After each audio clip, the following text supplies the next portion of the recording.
Okay, we have also come across some aspect of the separatist movement in Northeast India, different expression of separatist movement in Northeast India, and different kinds of institutional measures that have been taken place from time to time by government in order to provide a solution to this insurgency or insurgent movement in Northeast India.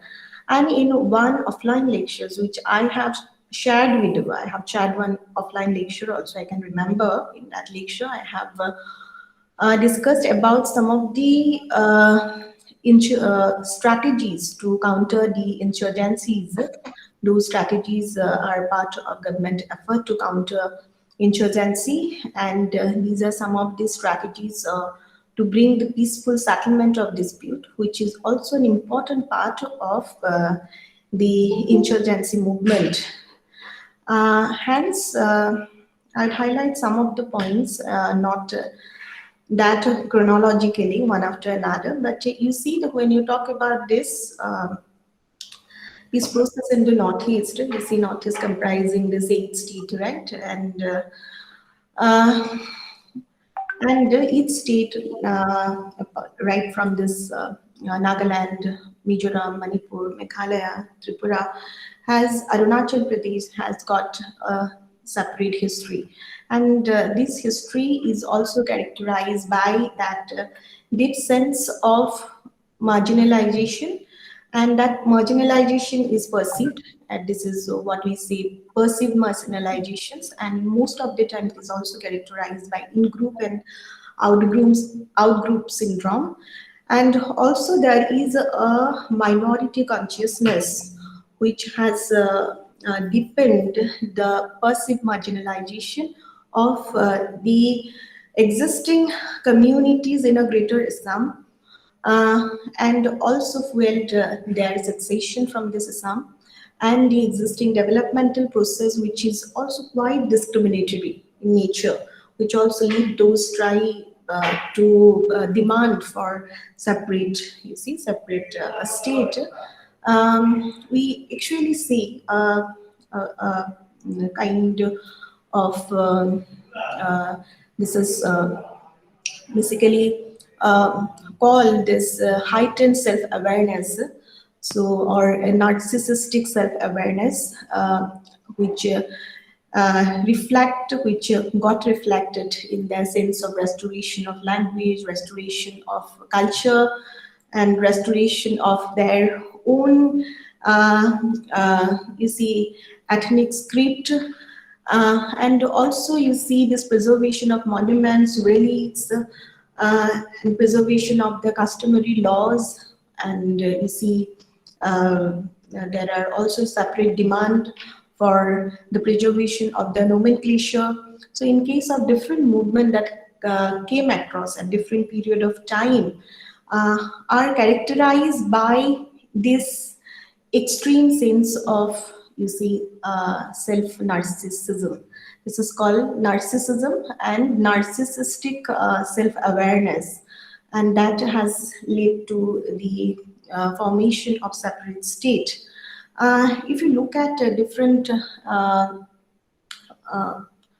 movement and the process of state formation of major community. I'll not discuss the state formation of all the communities. So I'll highlight some of the points of the state formation of a few communities.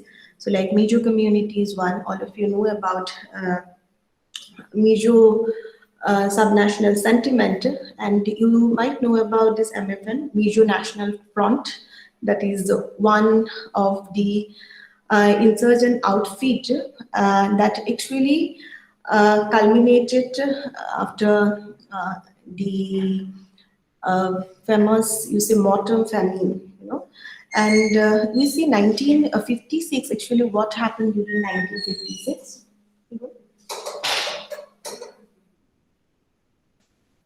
Um, what happened during 1956 is that Mizoram witnessed that Mortem famine, in the wake of which we get to see the formation of Mizo uh, National Famine Front, which developed a silent sense of rebellion. So they have that consciousness of identity, and that was very silent in the initial years.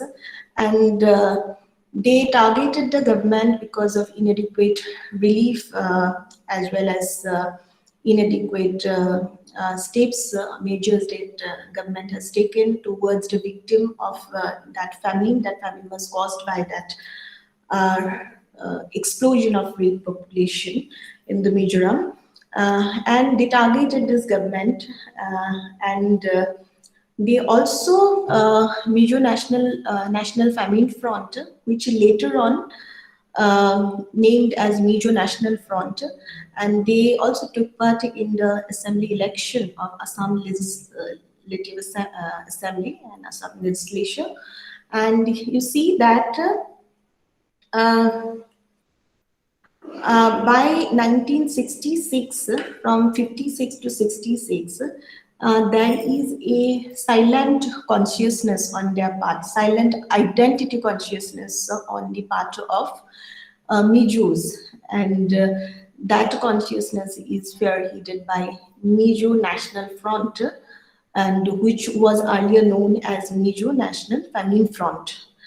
And by 1966, they, at one stroke, they captured 11 villages, and as a reaction, Indian government had to come with this paramilitary and security forces, which took almost 1 month to regain the control of more than, see, uh, 11 villages. So that was the first step for the demand of, you see, separate state for Mijos. And we also see that um, government at different period of time has taken hold of different measures to curb the insurgency, and the government is also quite successful in those measures. And we also say that Naga is the mother of all kind of insurgency, you know. Naga rebellion or the Naga insurgency is the mother of all kind of insurgencies. There are different kind of insurgencies culminated at different parts of Northeast, and you see we have more than 120 terrorist outfits. They try to uh, get hold of their demands during that period of time. So we'll get back to this Naga insurgencies, but before that, if you look at this Mizo insurgencies, you'll get to find that there is that sense of awareness. They wanted a separate state, they demanded autonomy also. By capturing the village first, and that lead to deployment of security forces, and certain measures government has taken in order to you see, submerge or subside that insurgency.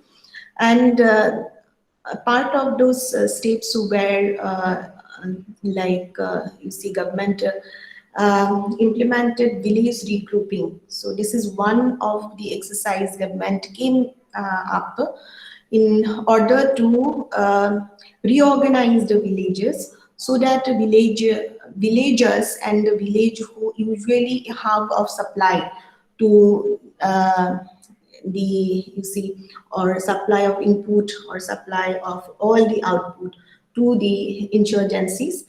As a result of which, what we actually get to see that once village regrouping has been implemented, this insurgency group has lost their like guerrilla bases. So these insurgencies, even the MFF, are also trained by the Pak militancy and China.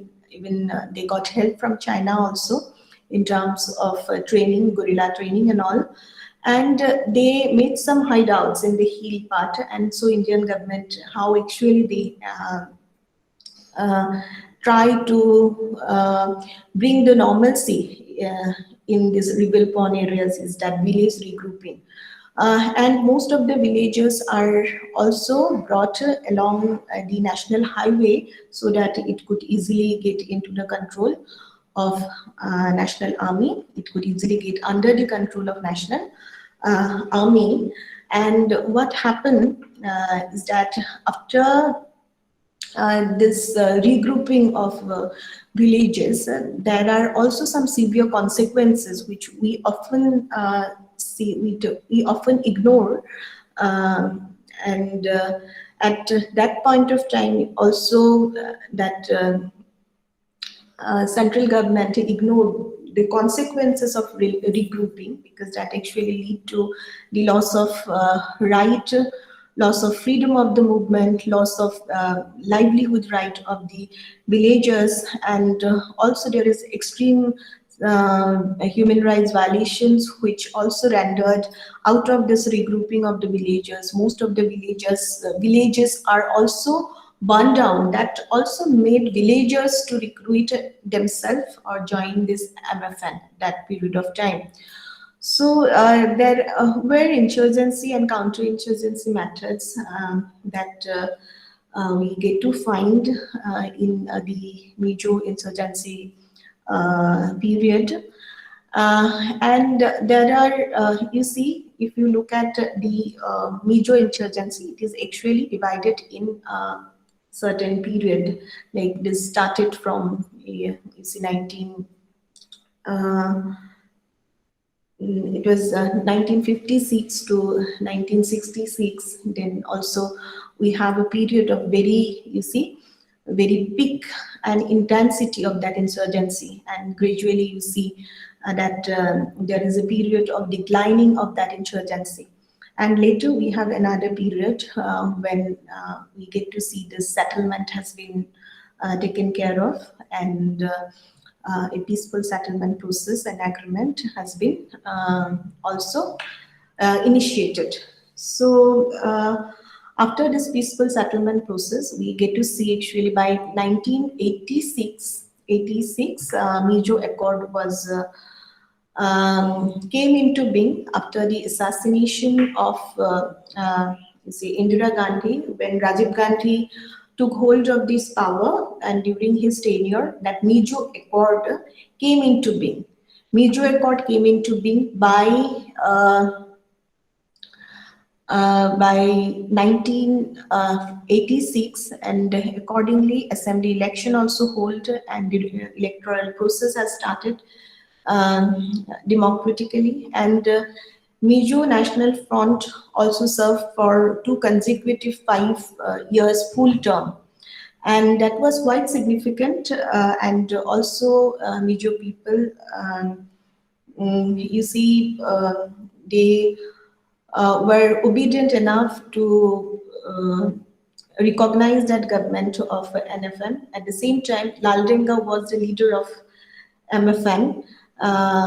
After Laldenga, and all the Mijos were held together by the chosen prodigy, that Joram Thenga. So that was another development. So what was actually learned by New Delhi during that culmination of insurgency movement, and in the whole process, in the whole peace process, is that there are factions and breakaways at times during these insurgencies, and factions, breakaways among the outfits, insurgent outfits, or among those, you see, terrorist outfits, which cannot be avoided. But you see that factions at times lead to make the dialogue between government and insurgent group difficult, although that factions at times, factions and split, or you say a parallel government of different factions at times lead to easy control of the movement by this government. But at the same time, it usually makes the dialogue between government and that insurgent outfits very difficult. Then we see after Mizo movement, Mizo insurgent movement and Mizo state formation, we have that Tripura state formation. Tripura If you look at this history of Tripura, the state formation is somewhat different from, you see, Mizo peace process even, and also Naga peace process. So when you look at this Tripura state formation, we see that already a wave of Sanskritization has swept across this Tripura. Okay, and hence we see that the kind of insurgency that born out of, emerged out of the sentiment was different. So because sentiment itself was different, Tripuri sentiment was different, because they did not feel that cultural distance like the Naga community and Mizo community, and also Garo Jaintia community. They felt the angst or frustrations that derive out of their lack of livelihood opportunities, lack of economic opportunities, due to, you see, due to encroachment of the land by the settler community from East Pakistan. And that was the region of their frustration and the angst, and which also culminated, and that also render into various form of insurgency. And there are also different strategies of insurgency. This Tripuri National Volunteer, that is one insurgent group. There are also all Tripuri Tiger Forces, another. You have National Liberation, NLFT, National Liberation Tiger Force. Okay, then you see these various insurgents groups so which were involved in carrying out this violence, as well as, you see, turmoil the whole land. And you see the problem of Tripuri was unique because Tripuri, they felt that they became the like minority in their own homeland, because there are people from East Pakistan that's already encroached the land, and they also had an accommodation. People from this East Pakistan were accommodated in the power sharing of Congress government during that period of time by 1970s, and they also encroached the land, encroached their businesses, and that had made them feel marginalized, and that was responsible for that perceived marginalization of the Tripuri communities. And they are also inspired by this leftist ideology. You see, Tripuri groups were inspired by leftist ideology. So we have ATTF, and you get to see ATTF, how ATTF had worked on that at this colonial thesis, because they can identify themselves with the colonial thesis, and that came out of that you see this exploitation and oppression came out of the deprivation of deprivation that made out due to the influx of settler from the East Pakistan, and they could identify it with that colonial thesis. On the other hand, there is also another faction of our terrorist outfit, that was NLFT, that National Tripuri Tiger Front.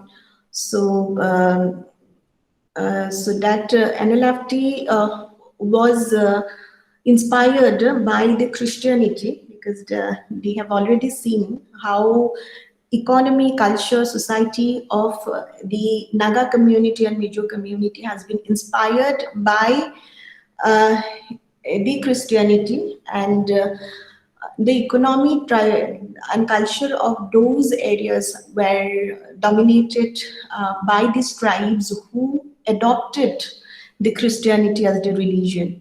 So it was the Christianity and it was the religion that has had liberated the Naga and the Mizo community, and that was the sense that developed by that another faction and the lefty. So there are also, you see, ethno-ideological division between the communities. You know, when they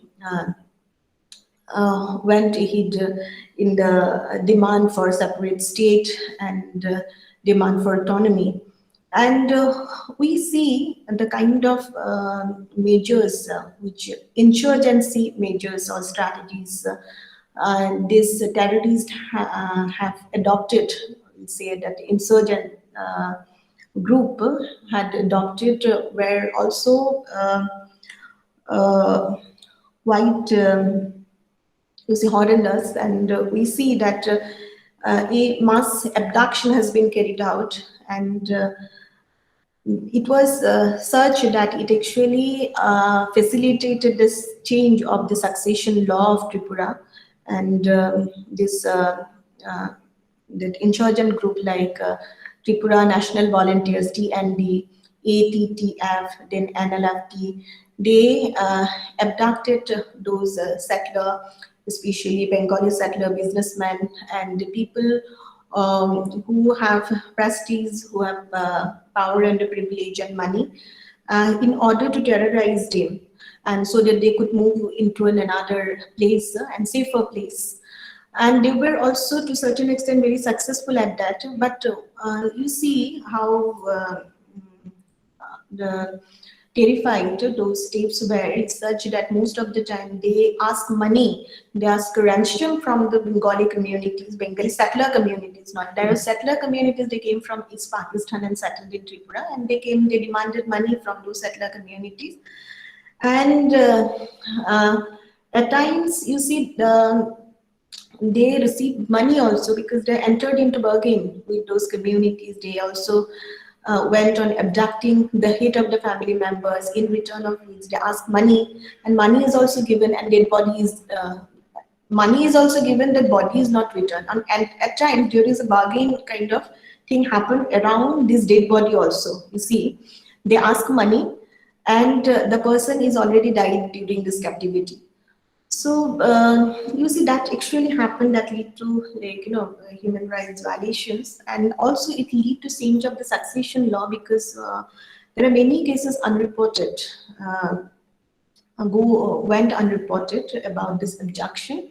And earlier, what happened, that succession, as part of the succession law, until and unless person is not decided and not found as dead, his progeny cannot take hold of his property or his business.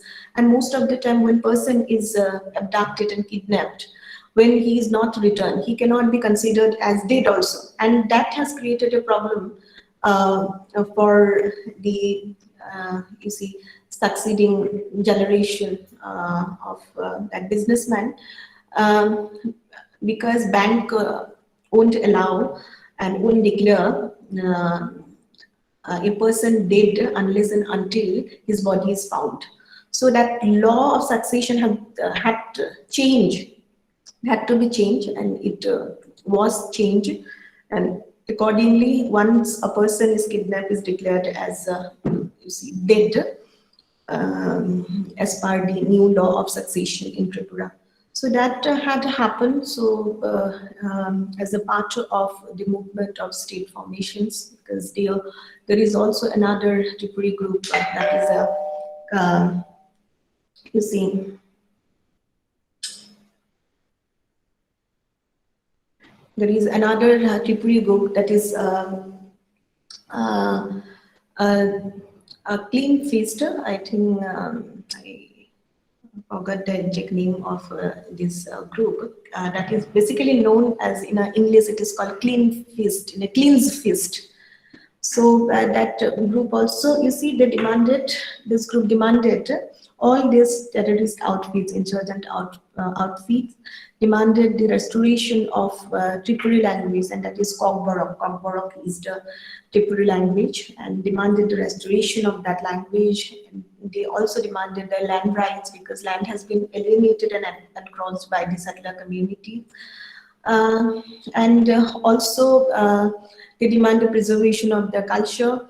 So these are some of the claims that came along with the demand for autonomy, demand for statehood. So Tripura happened to be a princely state during the state formation of Assam, Greater Assam.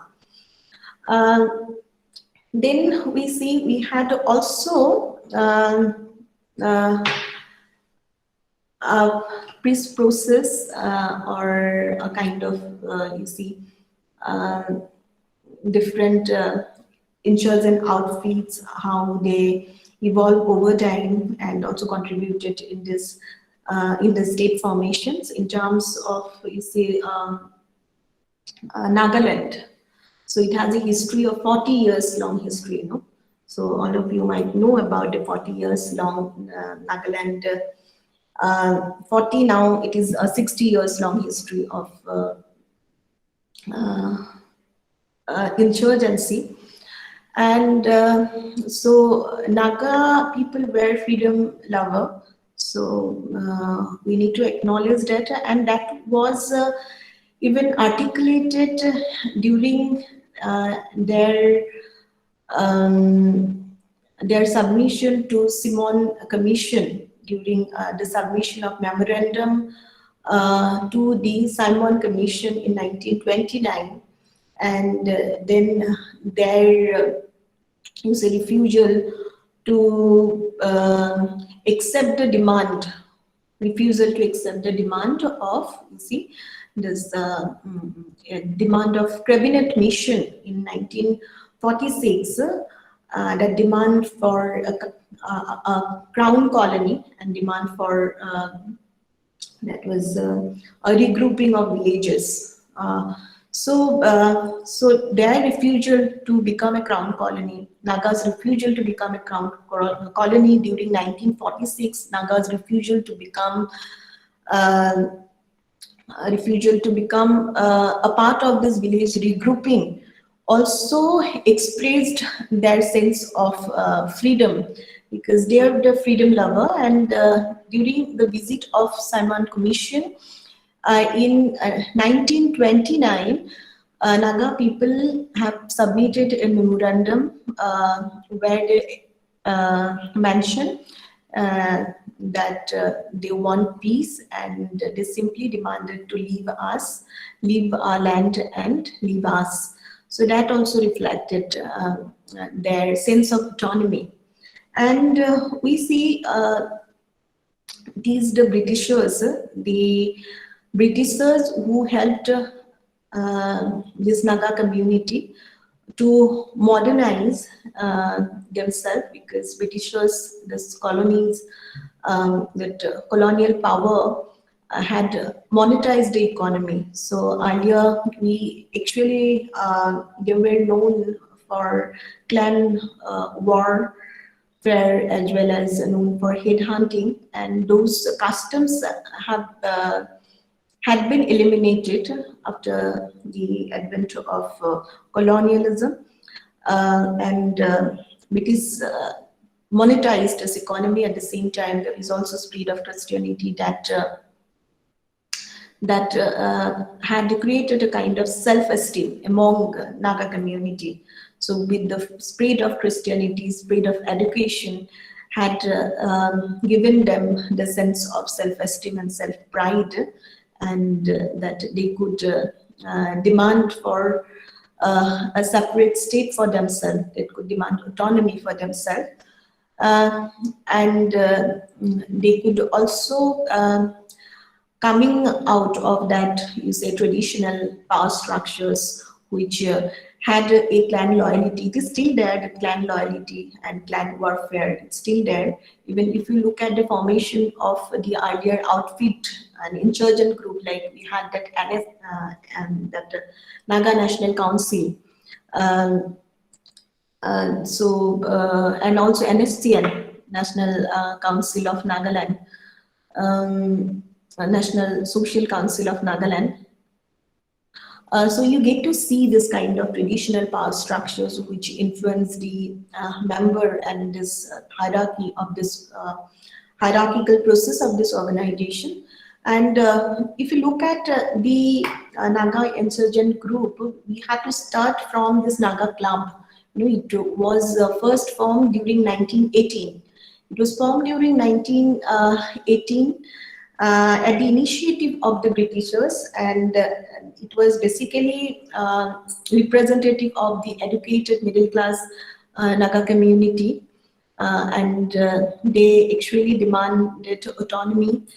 They wanted a separate homeland for them, and then well, by 1946 we get to see the formation of Naga National Council, that also made out of 29 members that comprise 29 members. And Naga National Council, you see, it was representative. It is a body that is representative of all the Naga tribes, so except the Konyak tribes, I think. And it was representative of all the Naga tribes. And although representative of all the Naga tribes, although a majority of Nagas or domination came from this Angami and Ao Nagas. So you see, there were developments at different period of time, and by 1946 there was initial talk with government, and government also tried to convince and persuade Naga community and NNC leaders by allowing interim government for 10 years. That interim government for 10 years, which is separate executive, legislature, and judiciary at the same time. Also giving them the right to, you see, right to collect this revenue, giving them this right to collect the revenue and have right over the expenditure also. But that could not satisfy the Naga community at that period of time, and they continued their revolt and rebellion against separate statehood. But your government has taken different counter-insurgency measures in order to, you see, subside the movement.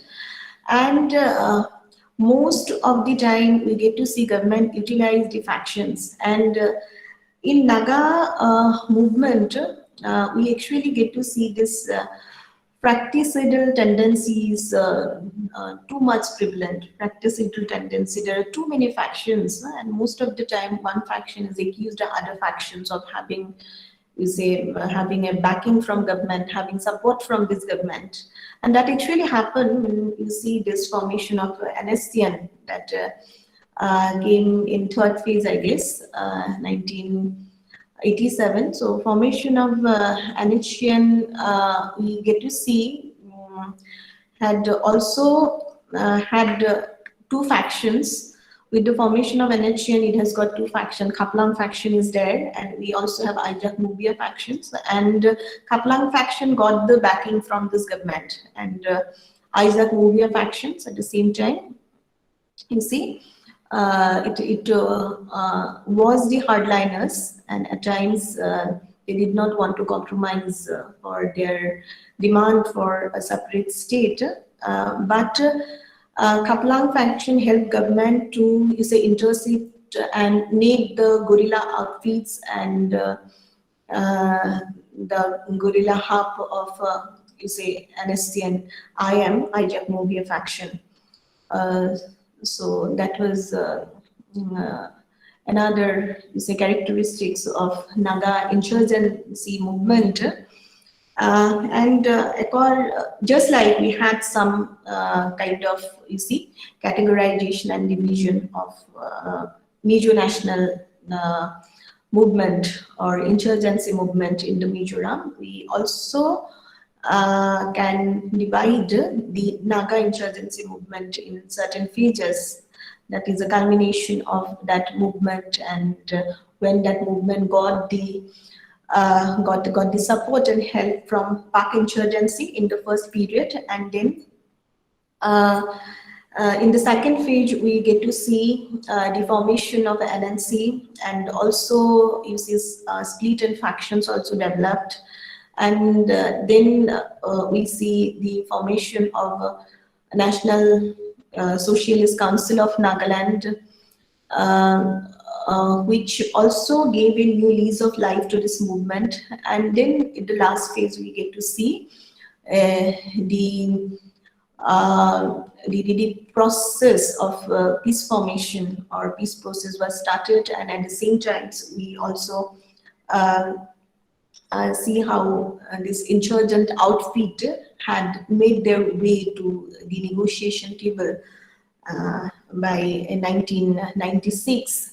And also that Naga Rebel Ajak movie, that section has globalized and that globalized and internalized this movement, Naga movement, and took this delegation to United Nations conference on indigenous people. At the same time, they took another delegation of Asia Pacific Indigenous Pact that was a I think families-based group. So I forgot actually, but they took that delegation in international conference, and in that way also they say globalize and internationalize their movement and their claim for separate statehood.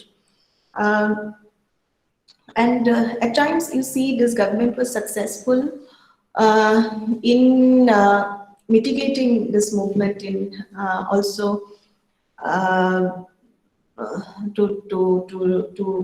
to make them come into this negotiation table. And government carried out various counterinsurgency strategies, like they also believe in split and they motivate one split who is pro-government, one split against is another split, and most of the time village regrouping, that is also another counterinsurgency strategy, like Mizo movement have been executed to even Naga rebel by this government, that village regrouping strategy, and also fund and financial assistance is another strategy. And you see that during these 4 decades, from 1956 to 1966, more than, 1996, more than 300 million crore, sorry, that is it is some millions, 300 crore has been earmarked to the Naga community in order to development of these infrastructures, and that too for this community, which are not that numerous. And numerously not that strong. So at that point of time, they consist hardly of 1 million members.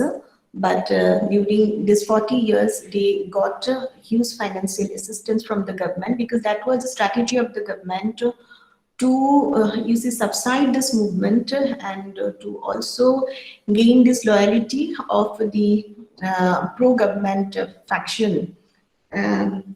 And at times, introductions of that electoral policy, introductions of this democracy is also another, you see, another strategy of this government in order to, you see,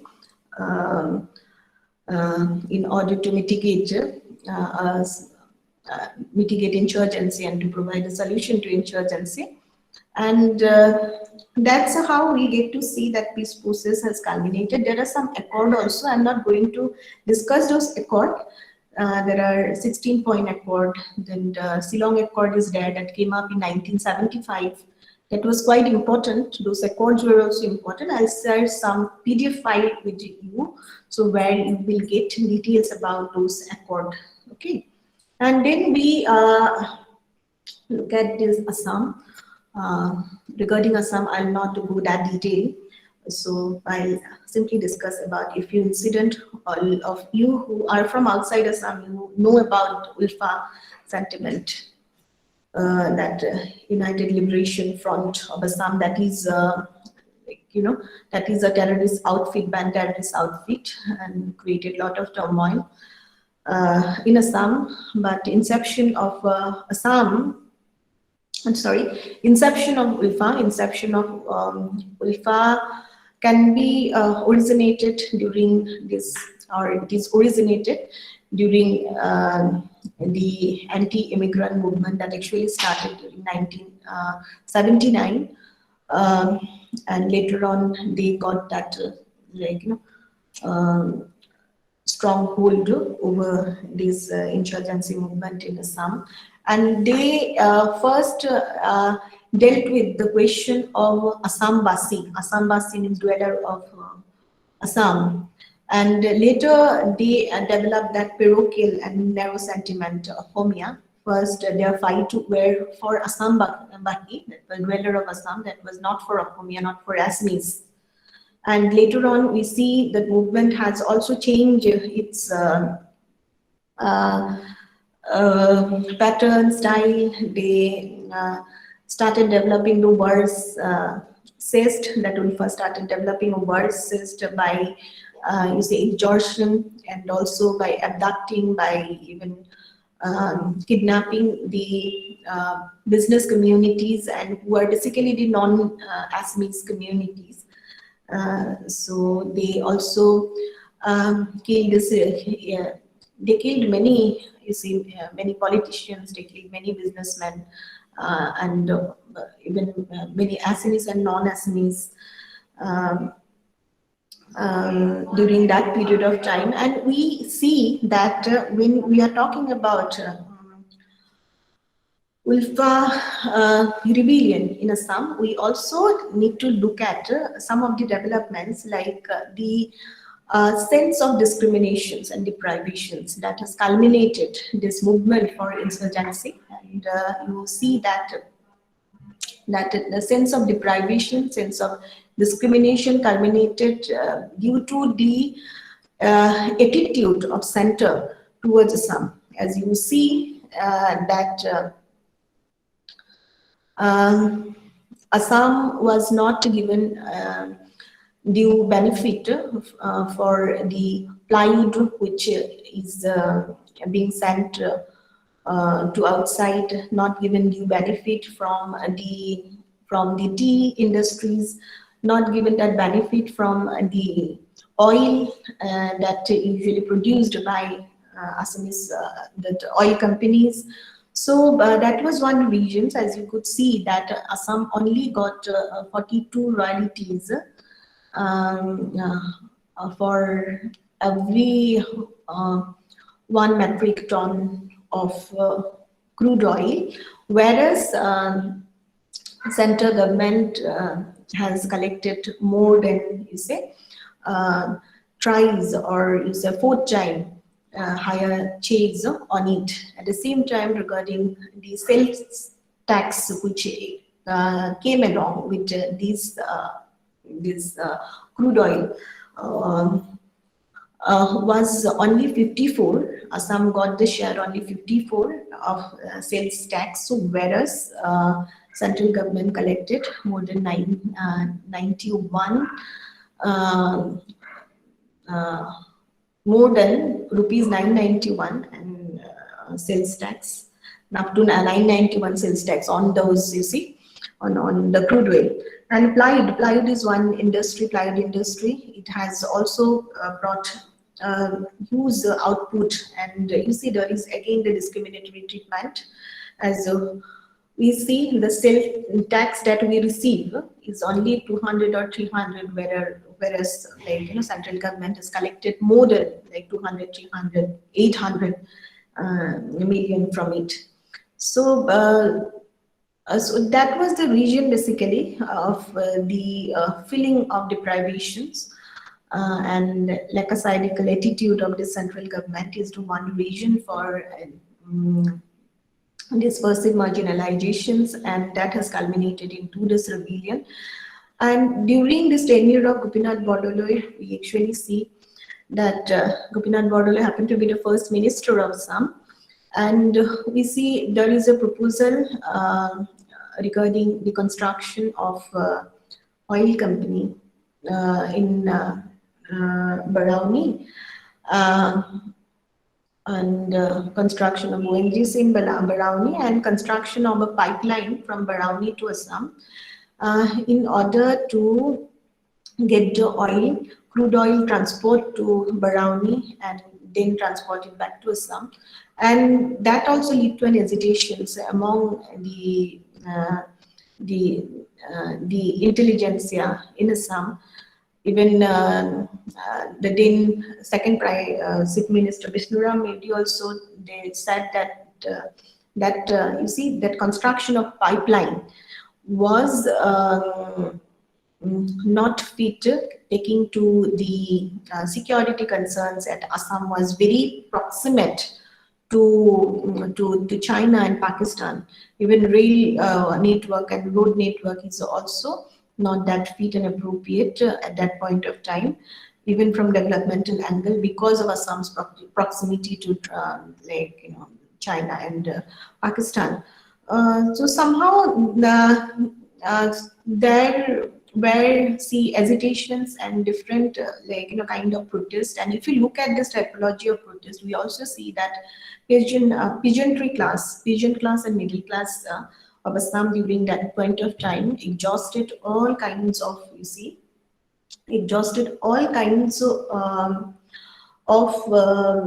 non-violent means of protest. And once they have exhausted all kinds of non-violent means of protest, they actually came into this violent, came to take this violent method, came to resort to violent method.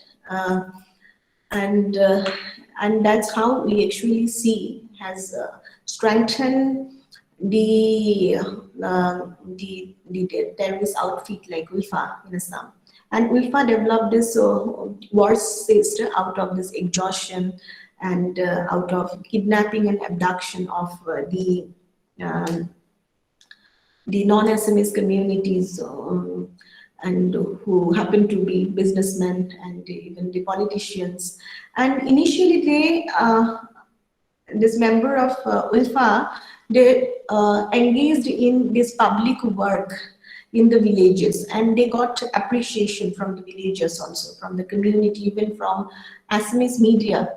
They got publicity from the Assamese media. They got all the support from civil society organization of Assam and media of Assam. But in the following year, they actually took to and resort to certain terrorist measures, they started bombing and the kidnapping, and at the same time, you see by 2014 we get to see that lead to death of many children on the Day of Independence. That lead ULFA to lose out all the sympathy, and also civil society's action came with a lot of criticism against their actions, and they lost support from the media also. So gradually, by their action, they lost support from the media, they lost support from the civil society organizations. And during Congress government, just after emergency had lifted in Assam during 1990s, taking to this the turmoil condition in Assam. And just after emergency, Congress government assumed power in 1992. And the first day when Congress government assumed power, 14 officials, government officials, were abducted and kidnapped by ULFA on the same day. And two persons, one coal engineer and also petroleum engineer, they died in the crossfire of police and he said ULFA. And later Hiteshwar Hoike was the chief minister during that period of time, somehow persuaded ULFA to return the kidnappers without conceding their demands.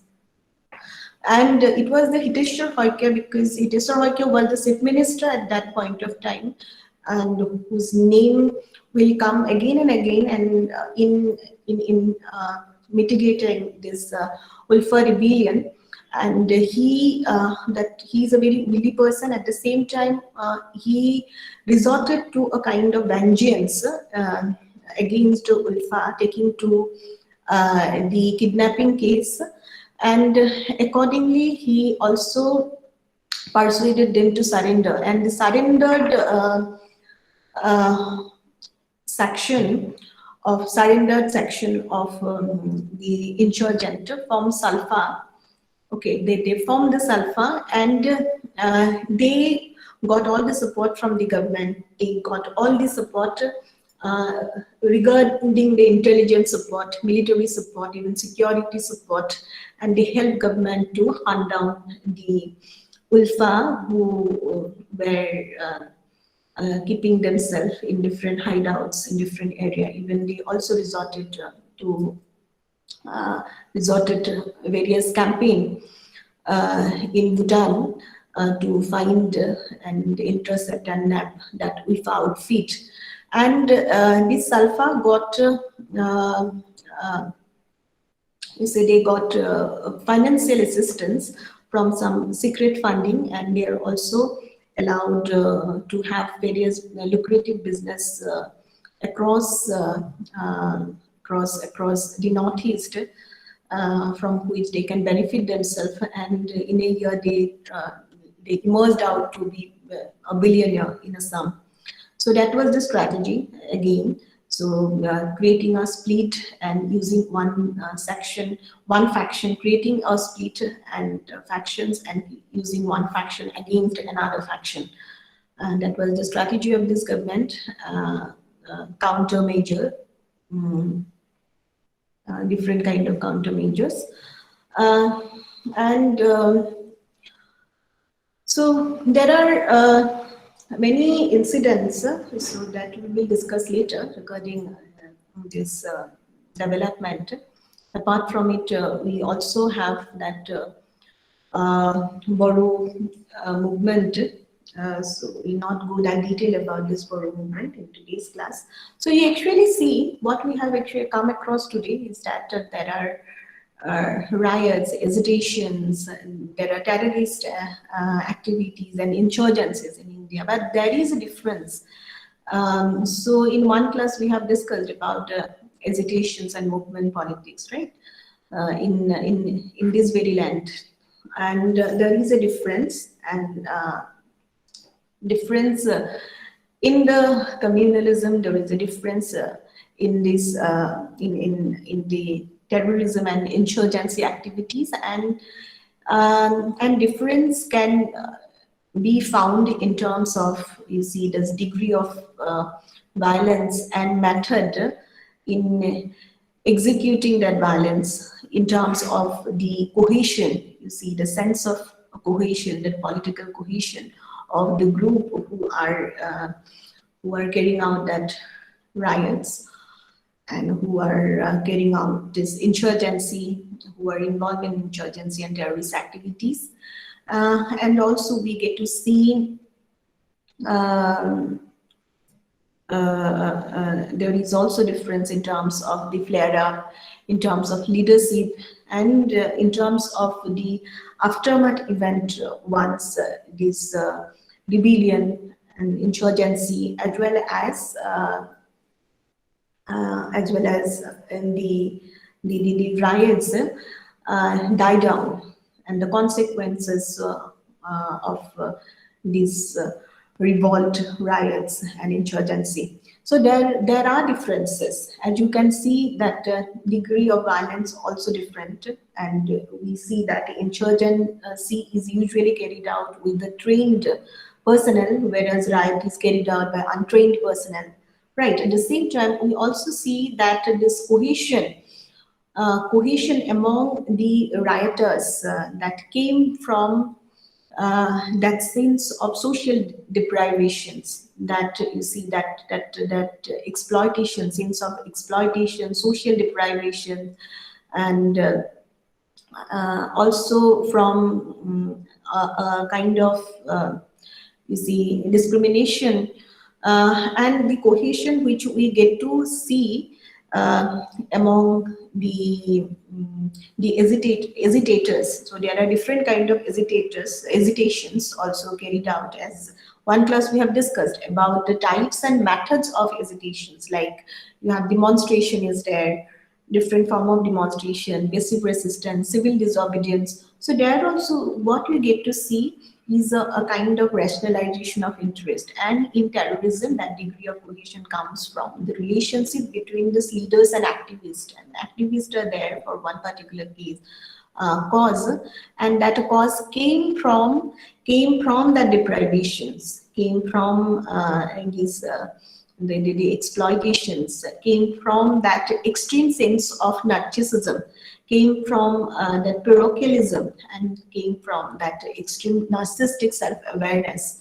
Okay, and that mediation between this activist, mediation between the activist and leaders lead to that cohesion among the insurgent groups. At the same time, when you're talking about this leadership, leadership happen to be the one element that will distinguish between these insurgent, then riots, then you see, then you have this called agitation. In such a way that you won't get a leader in communal riots. Most of the time, leader could not be identified in terms of communal riots, right? And in Assam also, in different period of time, we experienced that communal riot, Nelly communal riot, all of you know, Nelly massacre in Nagaon district in Neri, that rendered thousands of people, like, killed, rendered homeless, also lead to internal displacement. So, and also Boro Santhal, that classes, all of you know, although it is said that it is politically motivated, and most of the time communalism is also politically motivated, then religiously motivated. You get to see this, and there is ethnic violence. When you are talking about ethnic violence, it is also overlapped at times with religious violence. So Northeast is characterized by this ethnic violence, and it is also further characterized by the religious violence, and most of the time religion is overlapped with this ethnicity, that sense of ethnicity that we get to see.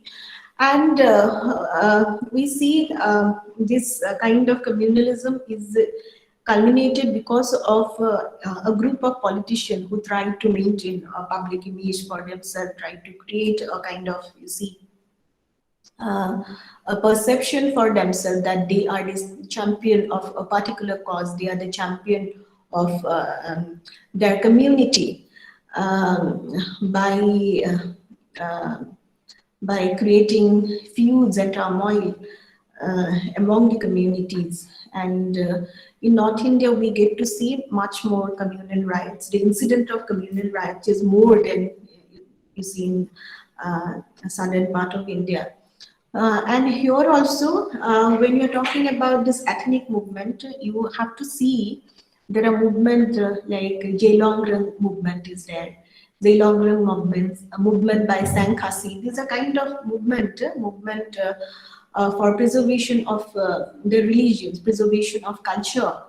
The Jailong movement is important because they worked on this anti-colonial line. So most of the movement worked on this anti-colonial line. Jailong is one. It is worked on that anti-colonial line, anti-colonial thesis. And at the same time, they also claimed and demanded for preservation of the nomenclature, And then, see, we have Sankhasi. Sankhasi is another, you see, that group. It is an association. They also demanded revivalism of Khasi religion in the wake of spread of Christianity in Meghalaya, and that came in 1905. Okay, and you see that that Sankhasi group also claimed for the revival of that matrilineal descent, as well as respect to the kith and kin of paternal and maternal side, and believe in God, and also they claim for the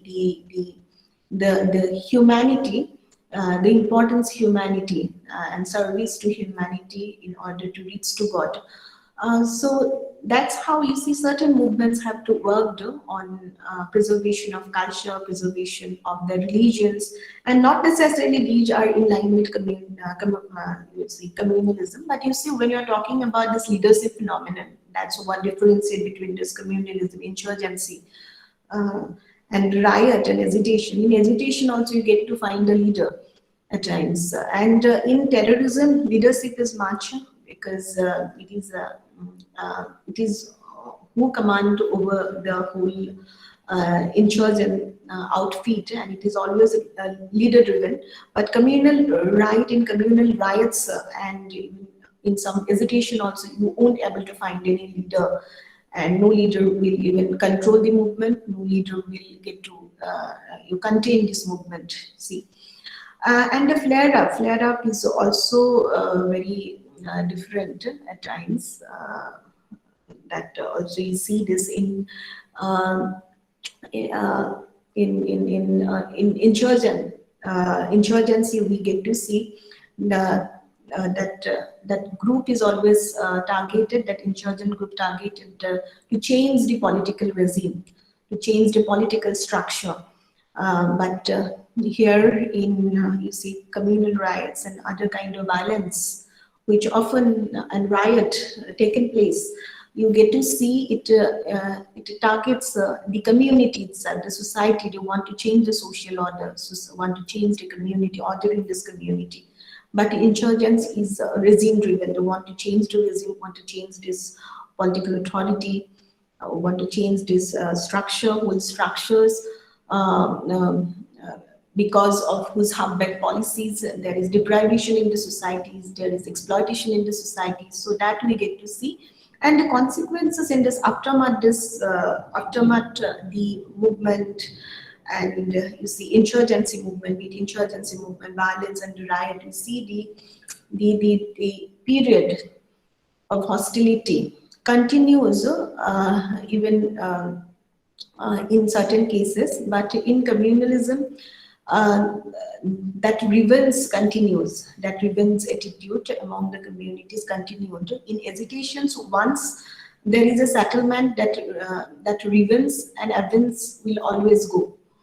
And in terrorism also, once there is a settlement, that revenging attitude will go. But you will see it continues in communalism, in riot and different kind of violence. It continued. That kind of revenging attitude will continue. It won't die down.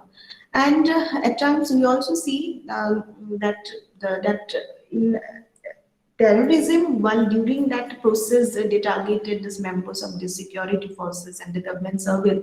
That is a kind of revenge attitude. And after it, so you won't get to see the aftermath of this of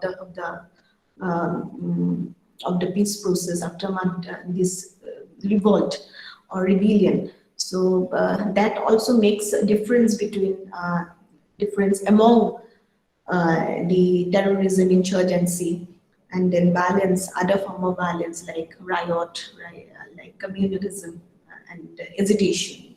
You know, so here also we get to see that there are some kind of demand in Northeast India, like demand of Karbi, demand for demand of Karbi for separate homeland, then demand of Dimasa for separate homeland. Have used a method, agitprop method. Agitprop method is related to hesitations. Agitprop is a word we get to see in Marx's dictionary. So hesitation plus propaganda, and that was the method. It is also used. That was the method used by the community, like you see, DHD, that is Dima Halam Dago, when they demand for autonomy for Dimasa community and separate state for Dimasa community inside Assam. And also you see there is another outfit, that is United People's Democratic Solidarity of Karbi demanded separate state for Karbis. These are the groups sponsored by NSCN, but NSCN later stepped back to when Dima Halam Dago wanted separate state, and part of the state will cover areas under Nagaland and Dimapur. So they step back from their sponsorship, and other facilitating move to the Massa community. There are also other, you see, um, different kind of ceasefire and other agreement that came in, like the Massa National Social for the Massa National Organization is also there. So at different period of time, they arrive at an agreement with the state government. So that we will discuss later because it will continue. So we also know regarding this Sakma and Hazong community in Arunachal Pradesh, they demanded citizenship, against which Arunachal Pradesh Student Union had had a denial, so had a claim, and they also passed a bill, Arunachal Pradesh Protection of Customary Law and Social Protection Bill that passed in 1994 in order to protect the rights and rituals of the indigenous communities of Arunachal. Okay. So you see, this movement politics and indigeneity will never end. And when we are talking about indigeneity, which we have discussed in one class, let me tell you that there is no definition of indigeneity, although we have followed the definition of United Nations organizations, definition provided by United Nations organizations for the aboriginal of the state, indigenous community, who are the aboriginal community of the state. But again, regarding the rights of STs, rights of the tribal communities, is a very contentious issues. And in Assam also, there are many communities that demanded SC status, like Ahom communities have been demanding that Thai Ahom communities, then Motok communities, Chutia communities, then also we have this called, apart from this T-tribe communities, right? So we have more than, you see in Assam, we have more than 23 tribes. We have more than 23 tribes, I think, not more than, we have 23 tribes and 14 tribes are located in this hill district and 9 tribes are considered as a plain tribes. And the separate provision has been registered for each type of tribes, hill tribes and plain tribes. And Udayan Misra actually mentioned about this Autokshan and non-Autokshan tribe. When you're talking about Autokshan tribes are those tribes who reside in the hill. And there are also non-Autokshan tribes, and non-Autokshan tribes are those tribes who reside in the plains, you see. When hill tribes come and settle in the plain, they usually lose out of certain benefits which are meant for them. Apart from them, we also have a very rich multi-ethnic society, which is very complex at the same time. And if you look at the politics of that politics of minority politics, even in Assam, when they're demanding the SC status, you see most of the tea garden communities are now, they're demanding SC status in order to get the tangible benefit which are made for ST community, like the scheduled tribe communities. And who are ST? That is also another question, who are ST? And all the people who are mentioned, all the tribes who are mentioned in the scheduled list are referred to as the ST. At the same time, who are underprivileged are also ST, but T tribes are not considered as ST community. They are even not considered as non-Autokshan. Non-Autokshans are those who, the tribes who are residing in the plains, and they are in the endangered labor. They're considered endangered labor who are being brought to Assam during colonial period by Britishers in order to expand their business, in order to expand the economy. But you see, you see the conditions, there's this sense of servitude with which the tea tribes are living. There's extreme sense of servitude with which they are living, and most of the time they also found the terms which are used for them, like tea tribes, tea garden tribes, tea garden tribes and ex-tea garden tribes. These are the two terms which are usually used to identify them, which is also quite derogatory for them. They found it quite derogatory. So tea tribes and ex-tea tribes, ex-tea garden tribes, and also you see in terms of the conditions, living conditions, quite poor.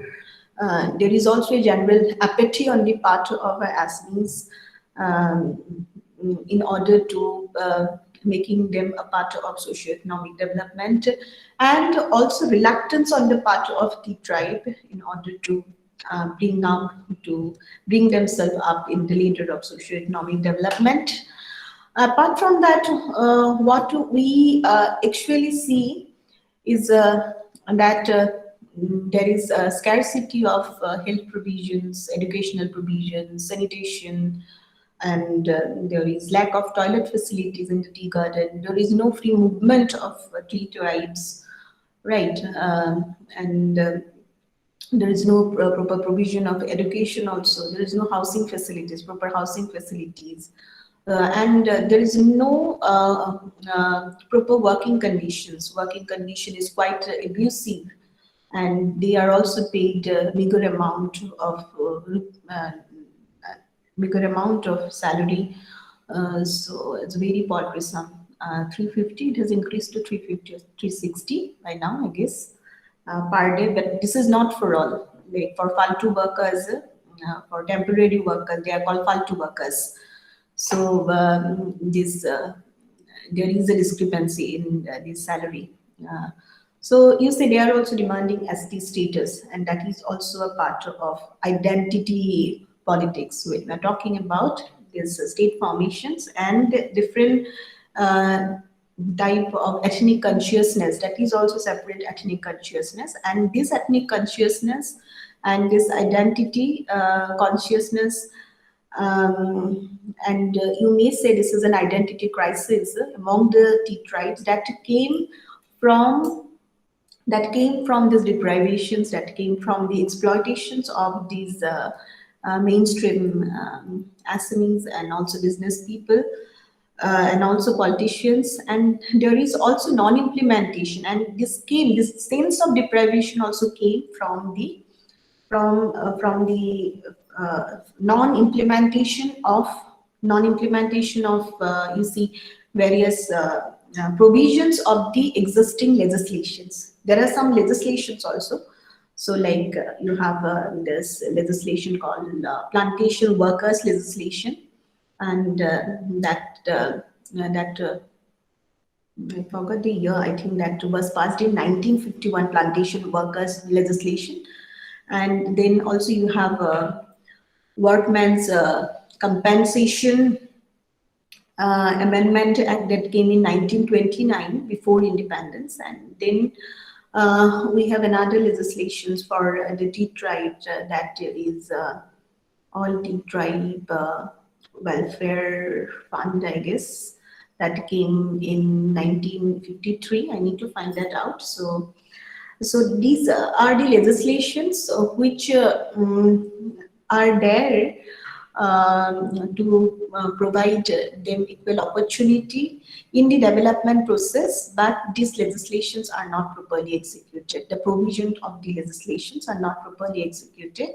And there are also other institutional measures have been taken. Some institutions are there, the Ministry of Tribal Development, in order to facilitate the provision of benefits, welfare benefit to them, as well as to carry out research and training on that communities, to implement various financial assistance and implement various projects. But at the same time, they are still marginalized. So that is also one issue in the Northeast. And we also have seen that we have two groups. One is ASA, all Assam student, ASA, all Assam student, all Adivasi Student Association of Assam, ASA, and another is ATASA, all T tribe Student Association of Assam.